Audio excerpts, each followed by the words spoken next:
Sans prétention, je dirais que 2007 est une année de vigneron. Il a fallu faire beaucoup d'efforts à la vigne pour vendanger les raisins à une maturité optimale. Euh, une fois de plus, 2007 aura prouvé, comme le millésime 2008 d'ailleurs, que nos cépages sont faits pour des climats froids. On n'a pas eu un été très ensoleillé, il y a eu des passages pluvieux, mais à partir du moment où le vigneron pouvait attendre pour récolter et où le botrytis n'était pas présent dans les vignes, où les raisins n'étaient pas atteints de pourriture, on n'avait aucune difficulté à faire des vins intéressants, voire très intéressants. Au début, c'est un millésime sur lequel on s'est posé des questions et plus je déguste le vin après la mise en bouteille, plus je me dis que c'est un de mes millésimes favoris aujourd'hui. Les blancs ont une belle longueur, une belle fraîcheur, avec des arômes tout à fait intéressants qu'on pouvait sentir d'ailleurs dès le pressurage, dès la mise en barrique, avant la fermentation alcoolique, on sentait des mous très fruités, il y avait des notes de pêche blanche, d'abricot, ce qui est relativement rare et ce qui est réservé aux beaux millésimes.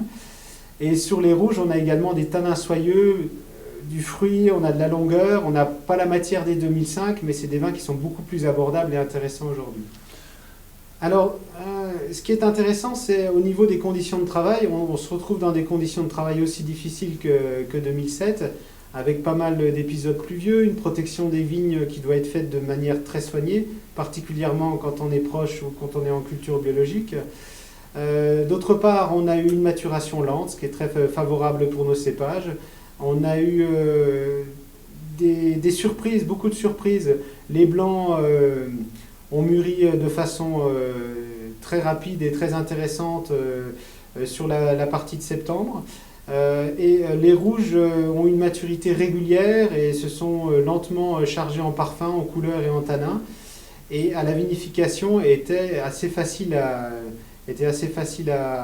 extraire puisque dès les premiers jours de la vinification, contrairement à toutes nos attentes, on a une très belle couleur et un fruit très intense.